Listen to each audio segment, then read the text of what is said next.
بخاری شریف میں قبیلہ غامدیہ کی اس عورت کا تذکرہ موجود ہے جو خود آئی تھی، کوئی گرفتار کر کے نہیں لایا تھا، از خود آئی۔ احساس پیدا ہو گیا نا گناہ کا۔ یہاں بہت ساری غلطیاں کر کے بھی لوگ جب اپنی بات کرتے ہیں تو کہتے ہیں کبھی یاد تو نہیں کسی کے ساتھ زیادتی کی ہو، یاد تو نہیں کبھی کسی کا، بھئی آپ نے اتنے بڑے ولی ہونے کا دعویٰ کر دیے۔ انسان تو انسان رہتا ہے۔ بڑے بڑے لوگ کہہ گئے کہ یا اللہ اگر انجانے میں بھی بھول گئے ہیں تو ہم سے درگزر فرما، لیکن جب ہم تیار ہی نہیں ماننے کو۔ حضرت انس بن مالک کہتے ہیں وہ خاتون آئی، کوئی پکڑ کے نہیں لایا، کسی 14 دنوں کے ریمانڈ پہ نہیں اسے منوایا گیا، اسے وہ خود بخود آئی، اور کریم محبوب علیہ السلام کے سامنے جب وہ کھڑی ہوئی تو اتنے درد سے میں نے کم لوگ روتے دیکھے ہیں جس درد سے وہ روئی۔ عرض کرنے لگی حضور میں غلطی کر بیٹھی، مجھ سے زنا ہو گیا، مجھے پاک کر گئے۔ تو محبوب کریم علیہ السلام نے فرمایا تو کیسے ثابت کرے گی تو نے گناہ کیا؟ یعنی مجرم کو ثابت کرنا پڑ رہا ہے کہ میں گناہ گار۔ یہ وہ کمال ہے کہ انسانوں کو احساس ہونے لگے کہ یہاں ہم غلط ہیں۔ جب اعتراف جرم ہوتا ہے، جب بیماری کی تشخیص ہوتی ہے تو پھر اس کا علاج بھی ہو جاتا ہے۔ حضرت انس بن مالک کہتے ہیں وہ عرض کرنے لگی حضور میرے پیٹ میں ناجائز بچہ ہے۔ حضور نے فرمایا جا جب بچہ پیدا ہو تو پھر آنا۔ وہ 8 ماہ کے بعد آئی، اس کی گود میں پھول سا بچہ تھا۔ حضور نے فرمایا واپس جا، جب روٹی کھانے لگ جائے تو پھر آنا۔ وہ 2 سال 2.25 سال دودھ پلاتی رہی، پھر جب آئی تو بچے کے ہاتھ میں روٹی کا ٹکڑا تھا۔ کریم محبوب صلی اللہ تعالی علیہ وسلم سے آ کے جب اس نے بات کی تو وہ درد سے روئی، کہنے لگی یا رسول اللہ 3 سال ہونے کو ہیں، میں نے گناہ کیا ہے، میں ساری رات سو نہیں پاتی۔ حضور تڑپتی، اگر اس حال میں مر گئی تو اپنے رب کو کیا منہ دکھاؤں گا؟ مجھے پاک کر دے، میرے حال پہ رحم فرمائے۔ محبوب کریم صلی اللہ علیہ وسلم نے بچہ ایک صحابی کو دیا، فرمایا بچوں کی طرح پالنا، اور کہا اسے لے جاؤ، پتھر مار مار کے اسے سنسار کر دو۔ صحابہ کہتے ہیں اسے پتھر لگ رہے تھے اور حضور بے چینی کے ساتھ ٹہل رہے۔ آ کے خبر دی حضور وہ تو وصال کر گئی، انتقال ہو گیا۔ فرمایا یہاں تک تو بات اس کی تھی۔ حضرت انس بن مالک کہتے اب محبوب کریم نے صحابیات سے فرمایا اسے غسل دو، کفن پہناؤ، جنازہ تیار ہو جائے تو مجھے خبر کرنا۔ حضرت انس بن مالک کہتے ہیں غسل ہوا، کفن ہوا، جنازہ تیار ہوا تو حیران ہم تب ہوئے جب میرے محبوب نے فرمایا صفے بناؤ، میں خود جنازہ پڑھاؤں گا، میں خود جنازہ پڑھاؤں۔ اور سرکار نے جنازہ پڑھایا تو ایک شخص کی زبان سے نکلا حضور اس ملعون کا معاذ اللہ جنازہ جس نے ناجائز بچہ جنا، اس کے لیے آپ دعا کر رہے ہیں، جنازہ پڑھا۔ حضور فرمانے لگے خاموش ہو جاؤ، تم نے گناہ دیکھا ہے، اس کا احساس نہیں دیکھا، تم نے غلطی دیکھی ہے لیکن اس کی توبہ کا انداز نہیں دیکھا۔ اور صاحب کنز العمال نے یہ لفظ نقل کیے ہیں کہ کریم محبوب فرمانے لگے اس نے تو ایسی شاندار توبہ کی ہے کہ اگر میں اپنی ساری امت میں بانٹ دوں تو اللہ سب کی مغفرت فرما دے گا۔ احساس جب پیدا ہو جاتا ہے نا اپنے دل کے اندر کہ یہاں میں غلط ہوں، ان العبد اذا اعترف ثم تاب تاب اللہ علیہ او کما قال نبی صلی اللہ علیہ وسلم، رواہ مشکات۔ حضور نے فرمایا جب کوئی بندہ کہتا ہے نا اللہ میں بھول گیا تھا، اور پھر وہ توبہ کرتا ہے تو رب اس کی توبہ کو فوراً ہی قبول فرما لیتا ہے۔ حضرت عبداللہ بن حذافہ جہاد کر رہے تھے، روم کے عیسائیوں نے گرفتار کر لیا، 1000 آدمی نے مل کے پکڑا، گرفتار نہیں ہوتے تھے صحابی، 1000 آدمی نے گھیرا ڈالا، گرفتار کر کے لے گئے۔ اور جب بادشاہ کے سامنے گئے تو وزیر کہنے لگا بادشاہ بندہ بڑے کام کا ہے، اگر ہمارے قابو آ گیا تو فائدہ دے گا، صحابی ہیں حضرت عبداللہ بن حذافہ، حضرت فاروق اعظم کا زمانہ ہے، اگر قابو آ گیا تو فائدہ دے گا۔ بادشاہ کہنے لگا کیوں، کیا خوبی ہے؟ کہنے لگے ہم 1000 آدمی تھے، یہ اکیلا قابو نہیں آ رہا تھا، 1000 آدمی تھے، اگر ہماری فوج میں شامل ہو گیا تو بہت بڑا جرنیل ملے گا۔ بادشاہ کہنے لگا کوئی مسئلہ نہیں، 2-3 چیزیں ہوتی ہیں بندے کو خریدنے کے لیے، خرید لیتے۔ بادشاہ کہنے لگا عبداللہ جتنی دولت تجھے چاہیے میں تجھے دے دیتا ہوں، میرے لشکر میں آ جا، معاذ اللہ اسلام چھوڑ دے۔ حضرت عبداللہ بن حذافہ کیا فرماتے ہیں بڑا تو بیوقوف ہے، میں نے دولت کمانی ہوتی تو مدینے میں بیٹھ کے تجارت کرتا، میں دولت کمانے نہیں نکلا، میں تو رسول اللہ کی رضا کمانے کے لیے نکلا ہوا ہوں۔ دولت کمانی ہوتی تو کسی مارکیٹ میں ہوتا، میدان میں آنا تھا۔ شہادت ہے مطلوب مقصود مومن، نہ مال غنیمت نہ کشور کشائی۔ یہ دولت تو لونڈی ہے رسول اللہ کے دروازے کی، جو تو پیچھے پیچھے پھرتی ہے نبی پاک کے غلاموں۔ یہ کمانی ہوتی تو میں کسی مارکیٹ میں ہوتا، میدان میں تھوڑا ہوتا۔ عبداللہ بن حذافہ سے ایک دوسری چال چلی۔ کہنے لگے میاں عہدہ جو تجھے چاہیے، میں بادشاہ ہوں، میرے نیچے جو عہدہ تو کہے گا وہ تجھے مل جائے گا۔ حضرت عبداللہ بن حذافہ کہنے لگے شاید تجھے پتہ نہیں میری تعریف کیا ہے، شاید تو جانتا نہیں میری تعریف کیا ہے۔ کہا صاحب کی کیا تعریف ہے؟ کہنے لگے میں رسول اللہ کا صحابی ہوں، اور کائنات میں سب سے بڑا عہدہ مصطفیٰ کے صحابی ہونے کا عہدہ ہے۔ صحابہ وہ صحابہ تھے جن کی ہر صبح عید ہوتی تھی، خدا کا قرب حاصل تھا، نبی کی دید ہوتی تھی۔ فرمایا میں نے حضور کے جلوے دیکھے ہوئے ہیں، مجھے عہدے کی ضرورت ہی نہیں، اور میں نے عہدہ لینا ہوتا تو میں سیاست کرتا، میں تو شہادت لینے نکلا ہوں میدان میں، عہدے کا میں نے کیا کرنا ہے؟ اب بادشاہ کہنے لگا اسے قتل کر دو۔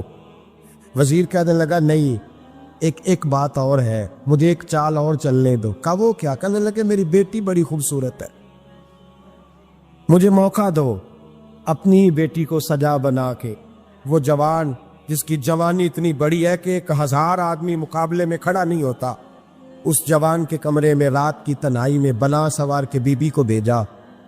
وہ بی بی کہتی ہے میں ساری رات بن سور کے اس صحابی کے کمرے میں بیٹھی رہی، لیکن یہ کیا شخص تھا، ساری رات ہی مصلے پہ بیٹھا رہا، ساری رات ہی، کچھ دیر تھک جاتا تو یہ کریم رسول پہ درود پڑھنا شروع کر دیتا۔ بی بی کہتی ہے سحری ہو گئی تو میں نے چھو کے دیکھا کہ انسان ہے کہ جن ہے، یہ بندہ ہے کہ فرشتہ ہے، چھو کے دیکھا۔ کہنے لگے پیچھے ہٹ جا۔ میں نے کہا میں نے تو سنا تھا تو 1000 کے مقابلے میں ہے، اور تو اتنا بے حس ہے کہ بنی سوری دلہن بیٹھی ہے، تو نے نظر نہیں کی؟ عبداللہ بن حذافہ، بی بی کہتی ہے نظر پھر نہیں اٹھائی، نظر پھر جھکی ہوئی ہے۔ کہنے لگے بی بی میں مجبور ہوں، اب میرے اوپر کوئی حسن نہیں چلتا، میں نے جلوائے بدوہا کا دیدار کیا ہوا ہے، اب میری نگاہوں میں جچتا نہیں کوئی، اس لیے کہ جیسے میرے سرکار ہے ایسا نہیں کوئی، کبھی بھی اب نہیں کسی کا میرے اوپر جادو چلتا، میں نے مصطفیٰ کو۔ اور کہا ذرا پیچھے ہٹ کے بیٹھ، مجھے میرے رسول نے غیر محرم سے بچنے کا حکم دیا ہے، ذرا پیچھے ہٹ کے بیٹھ۔ سحری کا وقت تھا تو بی بی کہتی ہے اس نوجوان کے جملے میرا سینہ چیر گئے، کلیجہ پھٹ گیا، چیخ نکلی، میں کفر کے عالم میں روئی۔ میں نے کہا مجھے بتا تو صحیح، آخر یہ جذبہ کہاں سے ملتا ہے؟ آخر یہ روشنی تو میں نے دیکھی نہیں، کہاں سے آتی ہے؟ ایک میرا باپ ہے جو بنا سور کے مجھے تیرے کمرے میں چھوڑ گیا، بتلا یہ کہاں سے کیف آتے ہیں؟ عبداللہ بن حذافہ کہنے لگے اگر کیب لینا ہے تو بھی میرے مصطفیٰ کا کلمہ پڑھ جا، آجا دروازے رسول پہ جھک جا، مل جائے گا۔ سویرے دروازے پہ باپ آیا بیٹی سے رزلٹ لینے، دروازہ کھولا تو بیٹی نقاب پہنے باہر آئی۔ باپ کہنے لگا کیا بلا؟ کہنے لگی پیچھے ہٹا، تو غیر محرم ہے، کافر ہے، میں مسلمان ہوں۔ اس نے کہا کیا ہوا؟ کہنے لگی تیرے جیسے کو باپ کہوں، تیرے جیسے کو جو مجھے استعمال کر رہا تھا؟ میں تجھے باپ نہیں مانتی، میں اب رسول والی ہو گئی، میں حضرت فاطمہ کی کنیزہ ہو گئی، میں اب نبی کریم کی خادمہ ہوں، خبردار میرے قریب نہ آنا۔ یہ داؤ بھی ناکام ہوا۔ اب حضرت عبداللہ بن حذافہ کے سامنے موت کھڑی کی، ایک کڑا میں تیل گرم کیا، کہنے لگے تجھے اس میں جلایا جائے گا۔ حضرت عبداللہ بن حذافہ رضی اللہ تعالیٰ عنہ جب جلنے کے قریب ہوئے تو رونے لگے۔ روم کا بادشاہ کہنے لگا شاید ڈر گیا ہے، کہنے لگے اب سمجھ آئی ہے، اب تجھے پتہ چلا ہے، چلا آ جا۔ حضرت عبداللہ بن حذافہ کہنے لگے تو کافر ہے، تیری کافروں والی سوچ ہے، اس لیے نہیں رویا کہ موت سے ڈر گیا ہوں، میں تو اس لیے رویا ہوں کہ ایک جان ہے وہ نبی پاک پہ قربان ہو رہی ہے، کاش رب مجھے 1000 جان دیتا، میں ساری مصطفیٰ پہ قربان کر دیتا۔ ایک سنار نے گلی میں یتیم چھوٹے سے بچے کو گھومتے دیکھا تو سنار بے اولاد تھا، بچے کو اٹھا کے گھر لے آیا، 18 سال اس بچے کی پرورش کی، اس کو پالا پوسا، جوان کیا۔ سنار کے پاس وہ دکان پہ چلا جاتا، وہ کئی دفعہ دکان پہ رہتا، کئی دفعہ گھر میں رہتا۔ ایک دفعہ وہ دکان پہ تھا، بچہ گھر تھا، 18 سال کا جوان، اس کی بیوی اکیلی تھی۔ وہ جس نے ماں بن کے پالا تھا اس نے اسی پہ حملہ کر دیا، اس کا بازو بری نیت سے تھاما۔ بیوی چیخی، تھوڑی دیر گزری تو وہ نوجوان پیروں میں بیٹھ گیا، کہنے لگا اماں پتہ نہیں مجھے کیا ہوا۔ شام کو سنار آیا، بیوی چیخنے لگی، چلانے لگی، کہنے لگی آج عجیب بات ہوئی، جس کو میں نے جگر کا خون دے دے کے پالا اسی نے گندی نظر ڈالی۔ سنار میں بے حیرت ہے، بیوی کا خیال تھا کہ لات اٹھائے گا، ڈنڈا اٹھائے گا، نوجوان کو مارے گا، لیکن وہ رونے لگ گیا۔ اس نے کہا آج اس نے میرا بازو تھاما ہے، جانے کیا کیا ہے۔ پریشان ہونے لگ گیا، سجدے میں گر گیا، کہ تو بتاتا کیوں نہیں؟ تو وہ سنار کہنے لگا اس کی غلطی نہیں، 18 سال کے بعد آج مجھ پر بھی شیطان سوار ہوا تھا۔ ایک عورت آئی تھی، وہ اپنے بازوؤں میں چوڑیاں پہننا چاہتی تھی تو میں نے بھی گندی نظر سے ہاتھ ڈالا تھا، رب کریم نے مجھے فوراً اس کی سزا دی۔ جن کے گھروں میں بیٹیاں ہوتی ہیں ان کی نظریں گندی نہیں ہوتی، جو بیٹیوں کے باپ ہوتے ہیں، جو بہنوں کے بھائی ہوتے ہیں، ان کی نظریں گندی۔ اور اگر تو ٹیلی فون کرتا ہے، تو کسی عورت کے ساتھ تعلق رکھتا ہے تو یہ بات لکھ لے، امام فخر الدین رازی 1، علامہ اسماعیل حقی 2، ملا جلال الدین رومی 3، امام خازن 4، امام جلال الدین سیوطی 5 حدیث کے استاد اور محدث لکھتے ہیں کہ اگر تو کسی پر گندی نظر ڈالے گا تو تیرا گھر بچ سکتا، یاد رکھ نہیں بچے، اس لیے کہ تیری نظر ہے، کسی کی بیٹی کو بیٹی سمجھ تاکہ تیری بچی کا پردہ قائم رہے، کسی کی بہن کو، یہ کیا بات ہوئی کہ تو جتنا مرضی گند معاشرے میں پھیلاتا رہے تیرا گھر بچا رہے، یہ کیسے ہو سکتا ہے؟ فَإِنَّ لَهُ مَعِيشَةً ضَنْكَ، اللہ فرماتے ہیں زندگی تنگ ہو جائے گی تیرے لیے مشکل، تو ڈھونڈتا پھرے گا کہ میں مرنے کو جگہ تلاش کروں۔ سچی توبہ کرے، کھری توبہ۔ یہ گناہ انسان کو مجبور کر دیتے۔ حضرت عبداللہ بن مبارک رحمۃ اللہ تعالی علیہ، ان کے سینکڑوں شاگرد تھے، ایک شاگرد کے انتقال کا وقت آیا تو گھر گئے ملنے۔ آپ کہتے ہیں میں نے زور لگا لیا پر اس کی زبان پر کلمہ جاری نہیں ہوا۔ میں اسے کہتا کلمہ پڑھ پر اس کی زبان پر جاری۔ اللہ اکبر، بہت بڑی نعمت ہے، دعا فرمائیں اللہ ایمان کی موت عطا فرما، ایمان کی موت دے اللہ کریم، ایمان کی موت دے۔ ایسے بھی لوگ دیکھیں ہیں، مسجد نبوی ہے، رسول اللہ کا شہر ہے، سر سجدے میں ہے، روح پرواز کر گئی، روح پر کہ کتنا نصیبوں والا ہے، کتنا نصیبوں والا کہ مسجد نبوی میں سر سجدے میں رکھا ہے، اور اللہ تبارک و تعالیٰ نے محبوب کے قدموں میں موت عطا فرمائی۔ حضرت عبداللہ بن مبارک کہتے ہیں میں نے اس کو کہا کلمہ پڑھ تو اس کی زبان پہ جاری نہیں ہوتا، میں بار بار کہتا تو وہ منت کرتا، کہتا حضور میں کوشش کرتا ہوں جاری نہیں ہوتا۔ فرماتے میں پریشان ہو کے اٹھا، ابھی میں دروازے پہ پہنچا تھا اس نے چیخ ماری اور روح پرواز کر گئی۔ بچے رونے لگے، بیوی رونے لگی، تو میں نے اس کی بیوی سے کہا کہ یہ جرم کیا کرتا، اتنا بڑا پاپی پہ کلمہ جاری نہیں ہوا۔ اس کی زوجہ کہنے لگی حضرت جی 2 گناہ تھے اس کے، ایک تو یہ شراب کا عادی تھا، روکتی تھی باز نہیں آتا تھا، اور دوسری بات یہ کہ یہ اپنی اماں کا نافرمان تھا، وہ 2 گلیاں چھوڑ کے رہتی ہے، یہ کبھی ملنے نہیں گیا تھا، اس بوڑھی کا کلیجہ اس کی طرف سے بڑی تکلیف میں تھا۔ حضرت عبداللہ بن مبارک کہنے لگے جا تو بھی دعا کر، اس کی ماں کو بھی کہہ دعا کرے کہ یہاں تو یہ کلمہ نہیں اسے نصیب ہوا، اللہ کرے اللہ آخرت کی منزلیں اس کی بہتر فرما دے۔ حضور صلی اللہ علیہ وسلم کے پاس ایک مہمان آ گئے رات کے وقت میں، جب وہ آئے تو حضور نے پوچھا کھانا کھانا ہے؟ تم نے کہا کھانا ہے۔ جھوٹ اور بھوک کو جمع کرنا منع ہے، کہا جی کھانا ہے۔ تو حضور صلی اللہ علیہ وسلم نے فرمایا ازواج مطہرات کے گھروں میں پتہ کرو کچھ ہے۔ حضرت ام سلمہ کے گھر میں پتہ کیا تو کہا یا رسول اللہ 4 دن سے روٹی نہیں پکی۔ حضرت زینب سے پوچھا تو کہا حضور کئی دن سے چولہا ہی نہیں جلایا۔ حضرت عائشہ صدیقہ، حضرت میمونہ، حضرت سودا، تمام گھروں سے بظاہر یہ 2 جہاں کے شاہ ہیں پر پاس کچھ رکھتے نہیں، 2 جہاں کی نعمتیں ہیں ان کے خالی ہاتھ میں، ہر چیز ہے پر فقر اختیاری ہے، کوئی شے نہ ملی۔ نبی پاک صلی اللہ علیہ وسلم نے مسجد میں اعلان کیا، فرمایا کون ہے جو میرے مہمان کو روٹی کھلائے؟ ان لفظوں کا حسن کوئی حسن والا ہی سمجھ سکتا ہے۔ فرمایا کون ہے جو میرے مہمان کو کھانا کھلائے؟ تو ایک صحابی لے گئے اور اٹھے، وہ صحابی جو صحابہ میں غریب تھے، ایک انصاری جو غریب آدمی تھے، بہت زیادہ امیر آدمی اللہ کی راہ میں خرچ نہیں کر پاتا، اس کے لیے مشکل ہو جاتا ہے۔ اس کے لیے بہت امیر آدمی جو ہوتا ہے نا، وہ جتنا زیادہ امیر ہوتا ہے نا، اتنی دیوار اس کے گرد کھڑی ہو جاتی ہے پیسوں کی، مشکل ہو جاتا ہے اس کے لیے۔ غریب آدمی کھڑے ہوئے، اگرچہ میرے محبوب کے غلاموں میں جو بڑے امیر تھے وہ بھی خرچ کرنے میں بڑے آگے تھے، حضرت عثمان غنی رضی اللہ تعالیٰ عنہ، حضرت عبد الرحمن ابن عوف، حضرت ابو بکر صدیق رضی اللہ۔ لیکن یہ غریب آدمی کا حضور میں لے جاؤں گا، میں لے کے جاؤں، اور یہ بخاری مسلم ہے، حضور نے فرمایا لے جاؤ۔ وہ اب سے آپ بھی گھر لے گئے اور بیوی سے مشورہ کیا، بات پہ غور کرنا، ہر چیز کی بھوک دیکھی جا سکتی ہے، بچوں کی نہیں دیکھی جا سکتی۔ وہ انصاری حضور کے مہمان کو گھر لے گئے، جا کے بیوی سے مشورہ کیا، کہا بھلی مانس گھر میں کچھ ہے؟ تو اس نے کہا تھوڑا سا بچوں کے لیے کھانا رکھا ہے، بچوں کے لیے۔ بچے تو بزدل کر دیتے ہیں، بچے تو آدمی کو بزدل کر دیتے ہیں، بچے تو مار دیتے ہیں، کلیجہ پھٹ جاتا ہے بچہ بھوکا ہو تو، نیند نہیں آتی۔ اب صحابی اپنی بیوی سے کیا کہتے ہیں؟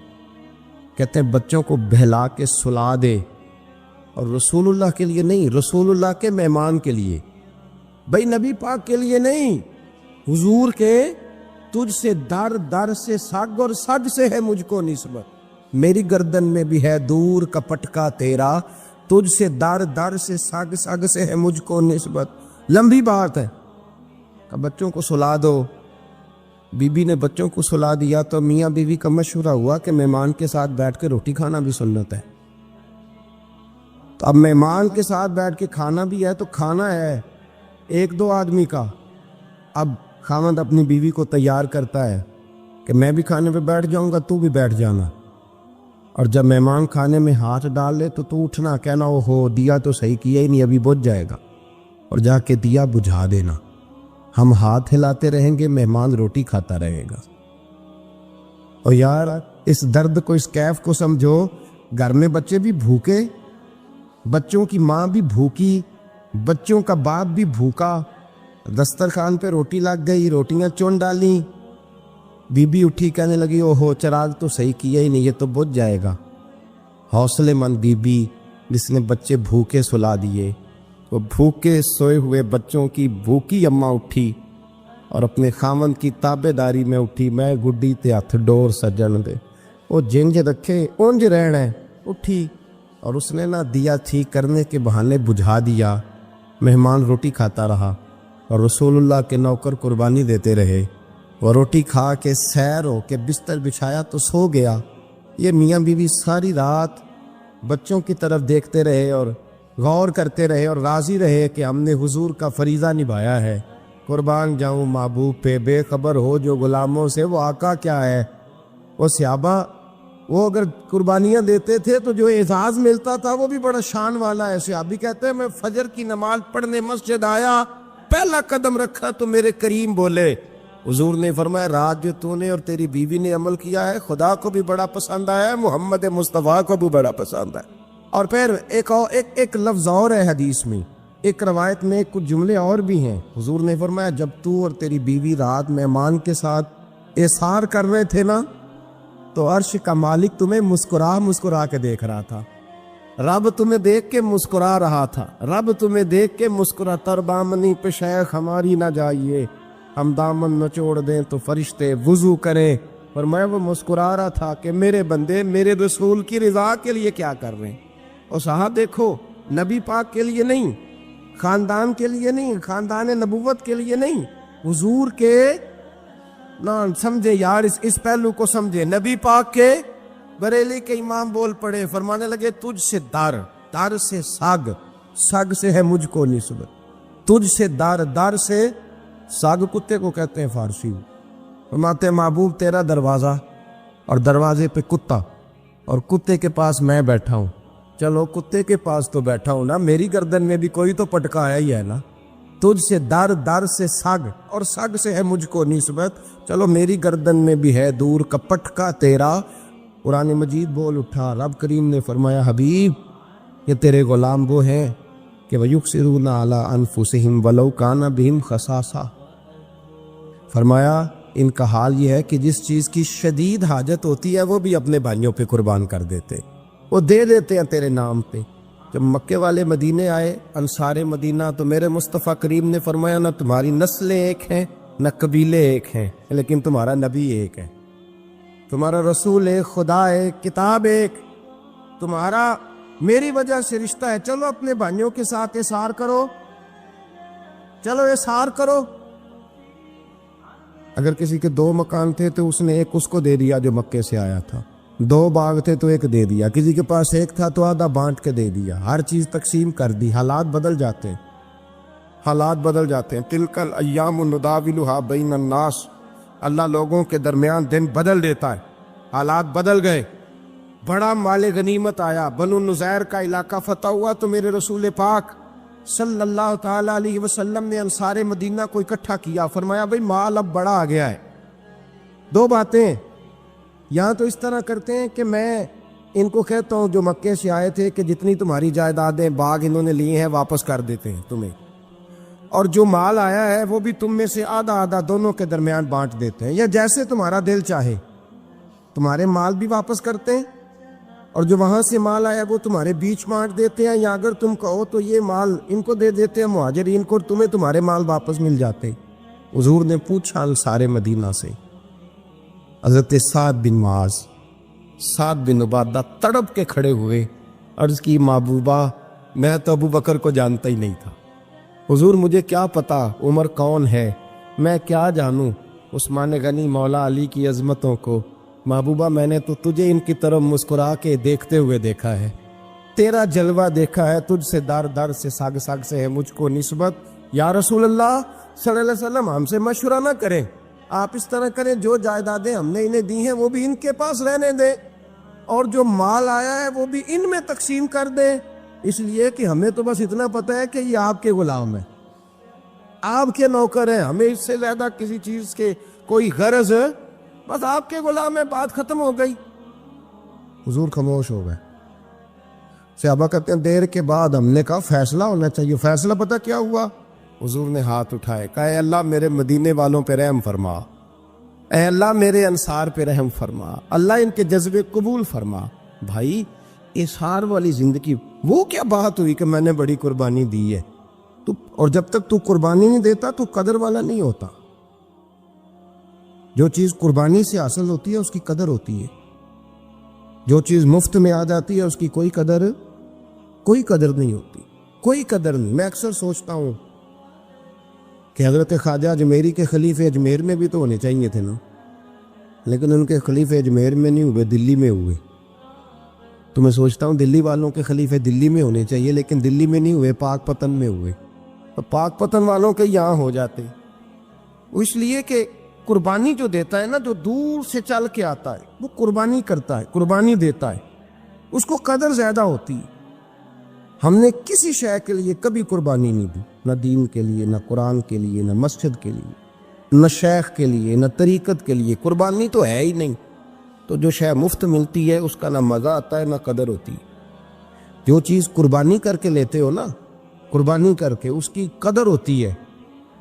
کسی لیے کہا تھا کسی درویش نے، اس نے کہا تھا قدر نبیدہ ایک کی جانن دنیا دار کمینے، قدر نبیدہ جانن والے سو گئے وچ مدینے۔ ان سے پوچھو نا، ان سے پوچھو ان حضرات کو کتنی قدر تھی۔ قربانی اپنی زندگی میں دینا سیکھے۔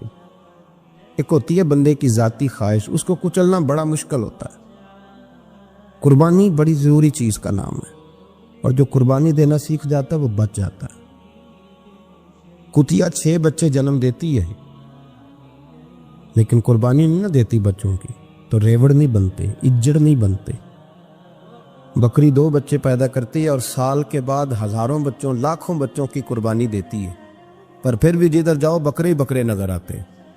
جو قربانی دینا سیکھ جاتا ہے نا، یزید نے کوئی قربانی نہیں دی، اس لیے کوئی شخص بھی کھڑا ہو کے نہیں کہتا، حالانکہ 14-15 بیٹے تھے یزید کے، کوئی بھی کھڑا ہو کے نہیں کہتا میں اس کی نسل میں سے ہوں۔ امام حسین نے ساری قربانی دے دی۔ ایک زین العابدین بچے تھے، پوری دنیا میں اللہ نے سید عطا فرمائے ہوئے ہیں۔ جو قربانی دینا سیکھ جاتا ہے وہ بچ جاتا ہے۔ ہم نا قربانی کیا، ہمارے پاس تو اضافی شے ہے وہی دینے کو تیار نہیں۔ جب آپ تیار ہی نہیں تو سودا ہی نہیں کر، آپ نکلے ہی نہیں میدان میں، تو حاصل کیسے ہو؟ حصول تو تب ہوگا نا جب آپ کوئی انویسٹمنٹ کریں گے. تو آپ انویسٹ ہی نہیں کر رہے تو بھائی آپ نے پودا ہی نہیں لگایا تو پھل کیسے ملے؟ قربانی نہیں دی تو وہ درجہ کیسے ملے؟ اس کے لیے تو قربانی ضروری ہے. اب تمام صحابہ کی زندگی پڑھ لیں، حضرت ابو بکر سے لے کر حضرت بلال تک، یہ سارے قربانی والے ہیں. آپ تمام اولیاء کی صفت پڑھ لیں، حضرت غوث اعظم، جیلانی، داتا علی اجویری، خواجہ معین الدین، یہ سب قربانی والے لوگ ہیں. قربانی دیتے رہے تو بچے ہوئے ہیں. ان کے جو ساتھ تھے وہ بھی قربانیوں والے تھے. قربانی حصہ ہے طریقت کا، قربانی ضروری ہے. اور ہمارے صوفیاء تو کہتے ہیں جس شخص نے تصوف میں آ کے قربانی نہیں دی. بزرگوں کے پاس ایک شخص آیا، غالباً خواجہ نظام الدین محبوب الہی کی بات ہے، میرے ذہن میں نام پورا نہیں سما رہا. تو ایک مرید نے آ کے کہا حضور زکوٰۃ کتنی دینی ہے؟ فرمایا 2.5%. تھوڑی دیر کے بعد حضرت نصیر الدین چراغ دہلوی آ گئے، کہا حضور اللہ کے راستے میں کتنے دینے ہیں؟ فرمایا 50%. ایک ساتھی قریب بیٹھا تھا، اس نے کہا پہلے کے لیے 2.5% کا فتویٰ تھا، اس کو کہہ دیا آدھے دے دے. چند منٹ گزرے تو حضرت امیر خسرو بھی آ گئے، کہا حضور زکوٰۃ کتنی دینی ہے؟ فرمایا جو ہے سارا ہی لے آ، تیری 100% ہے. تو وہ ساتھی جو قریب بیٹھے تھے اس نے کہا بابا فتوے علیحدہ علیحدہ ہیں. فرمایا فتویٰ ایک ہی ہے، بندے علیحدہ علیحدہ ہیں. فتویٰ ایک ہی ہے، مجھے پتہ ہے کون کتنے دے سکتا ہے. وہ جس کو میں نے 2.5% کہا ہے وہ بھی جا کے حساب کتاب کرے گا، اس نے 2.5 بھی پورا نہیں دینا. اور فرمایا جس امیر خسرو کو میں نے کہا نا سارا لے آ، اس کا دل کرے گا میں اپنا مکان بھی توڑ کے لے آؤں. میں نے فتویٰ ایک ہے، بندہ دیکھ کے بات کی ہے. بھائی قربانی نہیں ہے، اظہار ہی نہیں ہے، جذبہ ہی نہیں ہے، ہمارا مزاج ہی نہیں ہے. لیکن نا یہ اب ایک تو شریعت کی قربانی ہے نا یہ، تو اس پہ بھی لوگ بڑا سوچیں گے، اس پہ بھی لوگ بڑا سوچیں گے. فتوے پوچھتے پھریں گے کہ جی میرے اوپر تو ابھی میں نے تو 15,500 قرضہ دینا، دوں کہ نہ دوں، کون سی دوں؟ فتوے پوچھیں گے. دینے کی دفعہ فتوے پوچھیں گے اور لینے کی دفعہ چھٹی، جو آتا ہے آنے دو. کبھی لینے کی دفعہ بھی فتویٰ پوچھنا صاحب کہ یہ مجھے اتنا مال آ رہا لے لوں کہ نہ لوں. وہ لے لیا، قابو کر لیا. جب دینے کی باری آئی تو فتویٰ احصار کرے. اور احصار صفت ہے مسلمان کی، یہ احصار کرنے لگتا ہے تو بچنے لگ جاتا ہے، اس کا فائدہ ہونے لگ جاتا ہے. قربانی دینے لگ جاتا ہے تو بچ جاتا ہے. کسی نے کہا تھا سن اے مسلمان، یہ نقطہ فیض قرآنی میں ہے، عظمت و اسلام اور مسلم صرف قربانی میں ہے. اگر تو جینا چاہتا ہے تو قربان ہو. حضرت سیدنا ابو بکر صدیق فرماتے ہیں میں حضور کے سامنے بیٹھا، ایک شخص آیا، اس نے آ کر کے کہا یا رسول اللہ صلی اللہ تعالی علیہ وآلہ وسلم، یہ میرے ہاتھ کے اندر خنجر ہے، میں قتل کر کے آیا ہوں. قاتل کھڑا ہوا. ایک طرف قرآن مجید کا حکم ہے کہ جس نے ایک آدمی کو قتل کیا پوری انسانیت کو قتل کیا. حضور یہ خنجر ہے، قتل کر کے آیا ہوں. میرے مصطفیٰ نے فرمایا کس کو قتل کیا؟ عرض کی حضور سگی بہن کو مارا ہے. سگی بہن تھی، میں نے قتل کر دی. میرے نبی پاک صلی اللہ علیہ وسلم نے فرمایا کیوں مارا؟ پیار نہیں تھا؟ کہا محبوبہ بہن سے کس کو پیار نہیں ہوتا، بڑا پیار تھا، پر مارا کیوں؟ تو صحابی رونے لگے، کہنے لگے محبوبہ میں بڑا پیار کرتا تھا، پر وہ کافرہ تھی، مشرکہ تھی، بڑا پیار کرتا تھا. جب بھی اس کے پاس جاتا وہ آپ کے بارے میں بات چھیڑ دیتی. میں اس کو کہتا سارا کچھ کر لے، میرے نبی کے بارے میں بات نہ کر دو. میں ہر شے سہ لیتا، پر مصطفیٰ کریم کی ذات کے بارے میں کوئی بات برداشت کرنے کی طاقت نہیں رکھتا. یہ والا جملہ نہ کہنا. میں اس کو روکتا، منع کرتا، وہ باز نہ آتی. کہتے ہیں آج اس نے اتنی سخت بات کی کہ میں اس کا گلا کاٹ آیا ہوں، قتل کر دیا ہے. حضور میرے لیے حکم کیا ہے؟ تو نبی پاک نے فرمایا جا، تیرے اوپر کوئی سزا نہیں، تو نے جو کیا ہے اچھا ہی کیا ہے، یہ اچھا کر ڈالا ہے جو تو نے کیا ہے. ایک صحابی نابینا تھے، آنکھوں سے نظر نہیں آتا تھا، رشتہ کوئی نہیں دیتا تھا، معذور آدمی تھے. نکاح ہوا، شادی ہوئی، 2 بیٹے دیے اللہ، گھر بس گیا، بیوی کپڑے دھو کے دیتی، خدمت کرتی، روٹی پکا کے دیتی، بچے بڑے حسین تھے. اور وہ صحابی خود فرماتے ہیں، نابینا صحابی کہتے ہیں موتیوں کی طرح کے میرے بچے، جو بھی آتا آ کے کہتا تیرے موتیوں کی طرح کے لال ہیں. لیکن آپ فرماتے ہیں ایک صبح اعلان ہو گیا، مدینے میں شور ہو گیا کہ اس نابینا صحابی کی بیوی قتل ہو گئی، کسی نے خنجر کے دبایا، مر گئی ہے. کہتے ہیں اس کے لواحقین اکٹھے ہوئے، در رسالت مآب پہ آئے، آگے کہنے لگے حضور ہمارا قاتل ڈھونڈ کے دیں، ہماری بیٹی کو کس نے مارا؟ میرے رسول پاک نے مجمع پہ نظر ڈالی، فرمایا بھائی مجھے کہنے کی ضرورت نہ پڑے، اگر قاتل موجود ہے تو خود اٹھ جائے۔ خود اٹھے۔ وہ نبینا صحابی بیچ میں سے اٹھ کے کھڑے ہو گئے، کہنے لگے سونیا قاتل کوئی باہر نہیں، میں خود قاتل ہوں، میں نے مارا ہے، میں قاتل ہوں، میں نے مارا ہے۔ مصطفیٰ کریم سید عالم صلی اللہ علیہ وسلم نے فرمایا تجھے تو اس کی بڑی ضرورت تھی، بڑی حاجت تھی، تیری بیوی تھی، تیرا گھر سنبھالتی تھی، تیرے بچے تھے۔ صحابی عرض کرنے لگے حضور سارا کچھ ٹھیک تھا پر وہ آپ کی بے ادب تھی حضور، اس کے آنے سے میرا گھر بس گیا، روٹی پکنے لگی، کپڑے ملنے لگے، اولاد ہونے لگی، میں دنیا پہ آ گیا، لیکن محبوبہ میں نے وہ سکھ کیا کرنے ہیں جو تیری بے ادبی پر تعمیر کیے جائیں۔ یا رسول اللہ مجھے کیا حاجت اس چیز کی، اس میں آپ کا پیار ہی نہ ہو، یا رسول اللہ آپ کی محبت ہی نہ، حضور میں نے قتل کر ڈالا ہے، مجھے بیوی نہیں چاہیے، مجھے وہ والی چاہیے جس کی زبان پر رسول اللہ کے نام کے ترانے ہو، جو حضور کی محفل کرنے والی ہو، نعت پڑھنے والی ہو، جو نبی پاک علیہ السلام کی ازواج کا، اولاد کا، بیٹیوں کا ذکر کرنے والی۔ مجھے وہ بی بی نہیں چاہیے جو بی بی بے ادبی کرے۔ میرے نبی پاک صلی اللہ علیہ وسلم نے محلے داروں سے پوچھا، فرمایا بات اس کی ٹھیک ہے؟ کہا حضور واقعی بے ادب تھی۔ نبی پاک نے فرمایا اٹھو پھر چلے جاؤ، اس نے انسان نہیں مارا، اس نے گستاخ رسول کو مارا ہے، اس نے ایک گستاخ رسول کو مارا ہے۔ بھائی یاد رکھیں نبی پاک کا پیار ایمان کا حصہ ہے، اس میں کوئی کمپرومائز نہیں۔ حضرت ابو عبادہ بن جراح نے میدان کے اندر اپنے باپ کو قتل کیا، باپ کو مارا۔ حضور سید عالم صلی اللہ علیہ وسلم نے کہا ابو عبادہ تو نے باپ ہی مار دیا ہے؟ کہا حضور باپ نہیں چاہیے، رسول اللہ کا وفادار چاہیے، حضور وفادار چاہیے۔ نبی پاک صلی اللہ تعالی علیہ وآلہ وسلم کی محبت اصل دین ہے، اصل دین۔ صحابہ کرام نے ہر چیز سے بڑھ کر رسول پاک سے پیار کیا، ہر چیز سے بڑھ کر، بھلا دی دنیا ساری انہوں نے، لیکن رسول پاک سید عالم صلی اللہ علیہ وسلم کا پیار انہوں نے اپنے دل سے نہیں بلایا، اپنی اولادیں لا کے حضور کی خدمت میں پیش کر دی، اپنے بچے لا کر پیش کر۔ حضرت عائشہ صدیقہ رضی اللہ تعالیٰ عنہ فرماتی ہیں ساری زندگی ابو بکر صدیق نے ڈانٹا نہیں، میرا باپ رفیق تھا، شفیق تھا، مہربان تھے، کوئی کبھی انہوں نے سخت گھورا بھی نہیں ہماری طرف۔ لیکن کہتے ہیں ایک دن میں حضور کے ساتھ گفتگو کر رہی تھی، بچی تھی، میری آواز ذرا بلند ہوئی تو کہتے ہیں جناب ابو بکر صدیق رضی اللہ تعالیٰ عنہ باہر سے دوڑے آئے، اندر آئے، حضرت ابو بکر نے تھپڑ اٹھایا، میرے منہ پہ مارنے لگے، حضور آگے بڑھے، بچایا۔ میں نے کہا ابا جی آپ نے تو گھورا بھی کبھی نہیں، یہ کیا ہوا؟ حضرت جناب عائشہ صدیقہ کہتے ہیں ابو بکر صدیق رو پڑے، کہنے لگے عائشہ میرے اوپر سے پہاڑ بھی گزر جائیں تو مجھے تکلیف نہیں ہوتی، اور میرے مصطفیٰ کے سامنے کوئی اونچا بولے بھی تو میرا دل ٹوٹ جاتا ہے۔ خبردار، حضور سید عالم، حضرت عمر کا زمانہ تھا، کچھ لوگ آئے کہیں اور کے رہنے والے، مسجد نبی میں اونچی آواز میں بولنے لگے، اونچی آواز میں باتیں کرنے لگے۔ حضرت عمر نے بلایا، فرمایا ادھر آؤ، کون ہو، کہاں سے آئے ہو؟ کہنے لگے کوئی شام کا ہے، کوئی کسی ملک کا ہے۔ آپ فرمانے لگے تمہیں پتہ نہیں یہ روضہ رسول ہے؟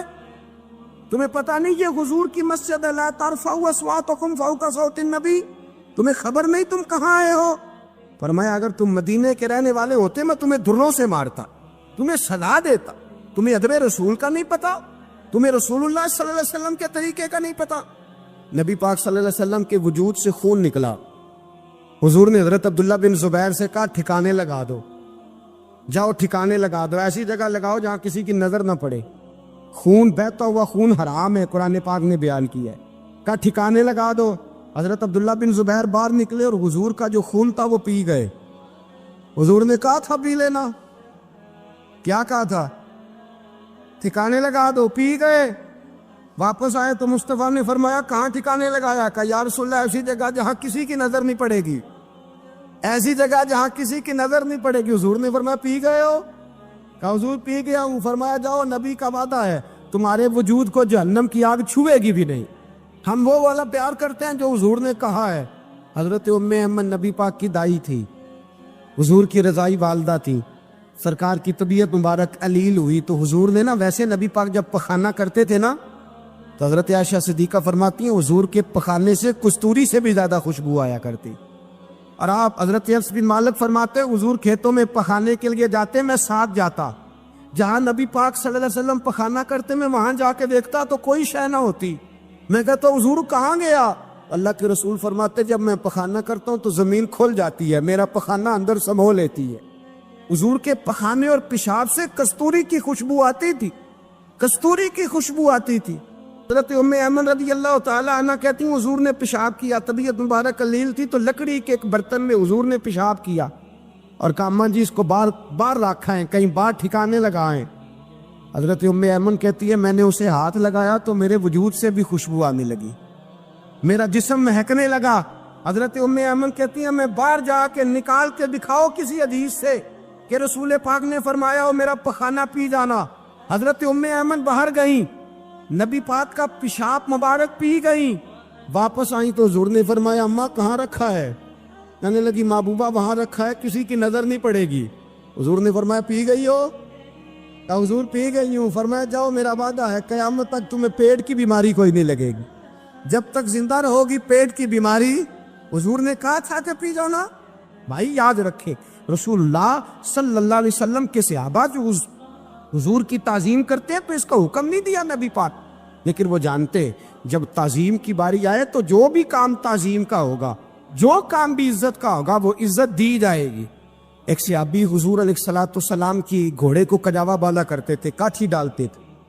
حضور نے کہیں نہیں کہا کہ وضو کر کے ڈالنا، غسل کر کے ڈالنا، کہیں نہیں کہا۔ رسول پاک صلی اللہ علیہ وسلم رات کو کہہ دیتے کہ صبح جانا ہے تو گھوڑا تیار کر دینا، اونٹ تیار کر دینا۔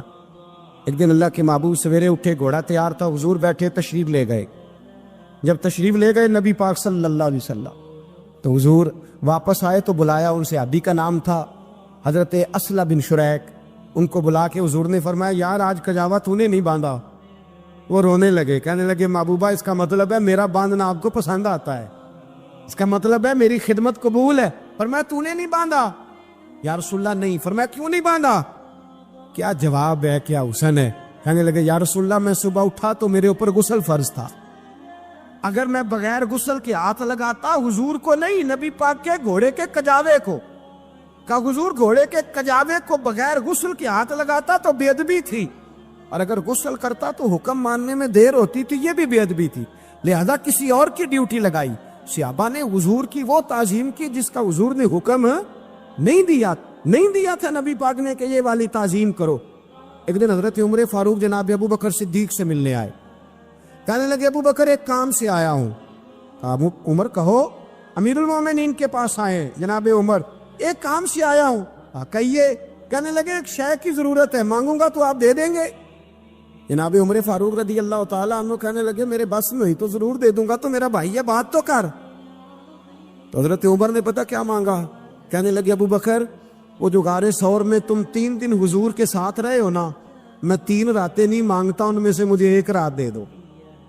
اور کیا لفظ ہیں، کیا حسن ہے۔ کہنے لگے عمر کی زندگی کی ساری نیکیاں لے لو، 3 راتوں میں سے 1 رات مجھے دے دو، 1 رات مجھے دے دو۔ حضرت ابو بکر صدیق رضی اللہ تعالیٰ عنہ رو پڑے، کہنے لگے میں نے کہا تھا جو بس میں ہوگا دوں گا، یہ تو میرے مصطفیٰ کی محبت ہے، یہ کسی کو دینا میرے بس کی بات ہے، یہ حضور کا پیار ہے جو میں نے سنبھال کے رکھا ہوا ہے، سنبھال کے پھر کے گلی گلی تباہ ٹھوکرے سب کی کھائے کیوں، دل کو جو عقل دے خدا تو تیری گلی سے جائے کیوں، جان ہے عشق مصطفیٰ روز فضو کرے خدا، ارے جس کو ہو درد کا مزہ وہ ناز دوا اٹھائے کیوں، اب تو نہ روک ہے غنی عادت سگ بگڑ گئی، پہلے ہی دن میرے کریم لقمہ تر کھلائے کیوں۔ حضرت بلال کہتے ہیں میں اذان پڑھ رہا تھا، ابو بکر سن رہے تھے، انہوں نے چوم کے آنکھوں سے لگایا، بعد میں کہ ملا علی قاری نے لکھا ہے، بعد میں کسی صحابی نے کہا محبوبہ ابو بکر نے انگوٹھے چوم کے آنکھوں سے لگائے ہیں، اور انہوں نے چوم کے کہا کرلا تو اینی بھی کہا یا رسول اللہ حضور آپ میری آنکھوں کی ٹھنڈک ہے۔ میرے مصطفیٰ نے فرمایا جو میرے ابو بکر کی طرح کرے گا اس کی آنکھوں میں کبھی تکلیف نہیں ہوگی، اس کی آنکھوں میں کبھی تکلیف۔ حضور آپ نے تو حکم ہی نہیں دیا، آپ نے تو کہا ہی نہیں یہ کام کرنے کا، آپ نے تو کہا ہی نہیں یہ ذکر کرنے کا۔ میرے رسول کریم سید عالم صلی اللہ تعالی علیہ وسلم کا پیار ایمان